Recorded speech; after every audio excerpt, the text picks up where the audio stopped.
नमस्कार, आप देख रहे तथ्य भारत। आपके साथ मैं हूं दिव्या। देश में लोकसभा चुनाव का बिगुल बज चुका है। ऐसे में सभी पार्टियां खुद को मजबूत करने में लगी हुई हैं। वहीं अगर बात करें पक्ष और विपक्ष की, तो सभी ओर से कटाक्ष का दौर भी शुरू हो गया है। इसी बीच मुजफ्फरपुर में गृह राज्य मंत्री नित्यानंद राय समेत भाजपा के कई नेता और कार्यकर्ता पहुंचे। आपको बता दें, नित्यानंद राय मुजफ्फरपुर नमो हैट्रिक टी शर्ट के लॉन्च कार्यक्रम में पहुंचे थे। वहां उन्होंने मीडिया से बातचीत की। उन्होंने बातचीत में सीधा कहा कि इस बार भी जनता मूड बना चुकी है कि फिर नरेंद्र मोदी को ही देश का प्रधानमंत्री चुनेंगे। वहीं राजद पर भी उन्होंने निशाना साधते हुए कहा कि हमेशा से तेजस्वी यादव और उनके पार्टी के मंत्री बिहार के विकास में बाधा डालने का काम करते आए हैं। विधायकों के द्वारा यहाँ आज नमो हैट्रिक टी शर्ट लॉन्च हुआ है।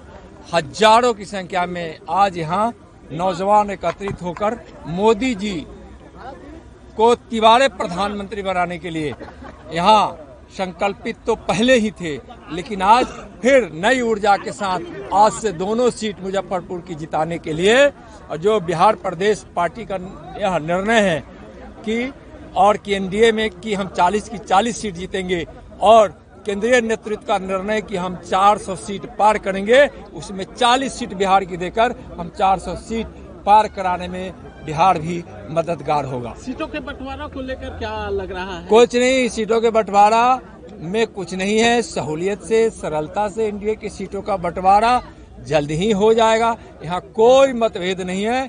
महागठबंधन वाले जो स्वार्थ की राजनीति करते हैं, परिवारवाद की राजनीति करते हैं, भ्रष्टाचार जिनका आधार है, घोटाला जिनकी नीति नियत में, संस्कार में है, वैसे लोग जहां राजनीति अपने परिवार के लिए, अपने स्वार्थ के लिए करते हैं, कुर्सी की लोलुपता वहां होती है।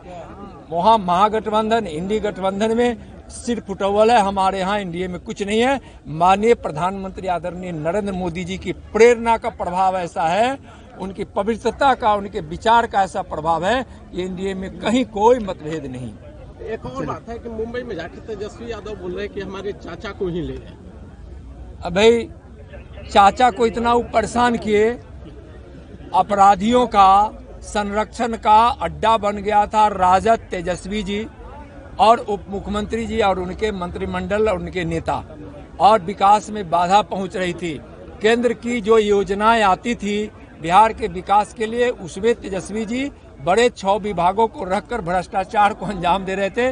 बिहार का विकास बाधित था, यहाँ अपराधियों का बोलबाला था, और तेजस्वी जी उसको संरक्षण दे रहे थे।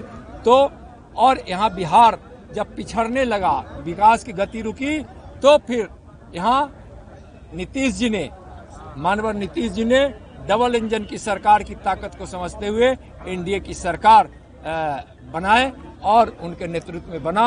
और आज डबल इंजन की सरकार से बिहार में पूर्व में लूट खसोट किए हैं, भ्रष्टाचार किए हैं, घोटाला किए हैं। अब यहाँ की जनता घोटालों को बर्दाश्त नहीं करेगी। हर पहलुओं का ख्याल रखा गया है, और कहीं कोई कुछ किसी के मन में कोई मरमरिंग नहीं है।